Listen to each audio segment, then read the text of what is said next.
Pemulihan ekonomi Indonesia pasca dihantam pandemi COVID-19 tampaknya berjalan semakin kencang. Salah satu indikatornya adalah penyaluran kredit perbankan yang kian deras. Perbankan terus memacu fungsi intermediasi dengan menyalurkan pertumbuhan kredit 10,66% year-on-year per Juni 2022. Pertumbuhan itu lebih cepat dibandingkan penempatan dana bank di surat berharga negara. Berdasarkan data Direktorat Jenderal Pengelolaan Pembiayaan dan Risiko Kementerian Keuangan, penempatan dana BANF di SBN mencapai Rp1.649,83 triliun per 18 Agustus 2022.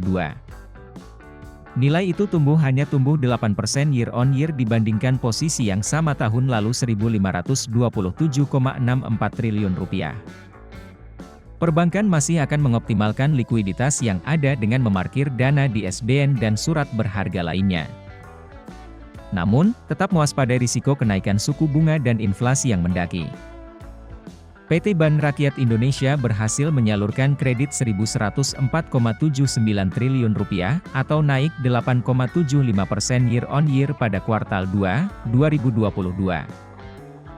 BRI Group mampu meraih pertumbuhan kredit dan pembiayaan di kisaran 9% hingga 11% sampai akhir tahun. Sedangkan kepemilikan surat berharga oleh BRI sebanyak Rp345,54 triliun per Juni 2022. Nilai itu naik 9,53% year-on-year dibandingkan posisi yang sama tahun lalu sebesar Rp315,48 triliun. Sejak awal tahun hingga akhir Juni 2022, BRI telah melakukan pembelian SBN total Rp38 triliun. Corporate Secretary BRI, Aestika Oriza Gunarto menyatakan SBN dan surat berharga lainnya adalah salah satu alternatif instrumen investasi dengan tujuan optimalisasi tingkat imbal hasil. Ia juga menyatakan, penyimpanan dana di SBN setelah bank menyalurkan kredit. Pembelian SBN salah satunya dilakukan juga sebagai strategi reprofiling aset SBN yang jatuh tempo setelah teralokasi untuk pertumbuhan penyaluran kredit, kata Aestika kepada kontan.co.id pada Jumat 21 Agustus. Sedangkan penyaluran kredit PT Bank Mandiri Tbk secara konsolidasi tumbuh 12,22% year-on-year menjadi Rp1.138,31 triliun di paruh pertama 2022. Hingga akhir tahun, Bank Mandiri memproyeksikan pertumbuhan kredit 8% hingga 11% year-on-year. Bank Mandiri mencatatkan surat berharga mencapai Rp286,84 triliun secara bank only per Juni 2022. Merujuk laporan keuangan, posisi tersebut naik 36% year-on-year dari posisi yang sama tahun lalu senilai Rp210,23 triliun.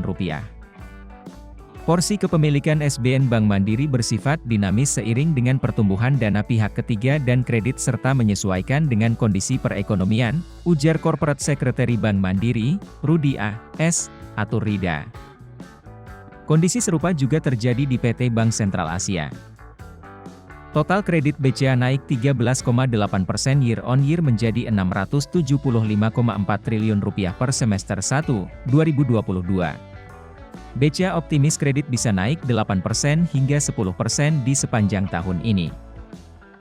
Direktur Keuangan PT Bank Sentral Asia, Vera Evely menyatakan BCA mencatat dana yang ditempatkan dalam surat berharga mencapai Rp238 triliun per Juni 2022. Nilai itu tumbuh 10,54% year-on-year dari posisi yang sama tahun lalu Rp251,31 triliun.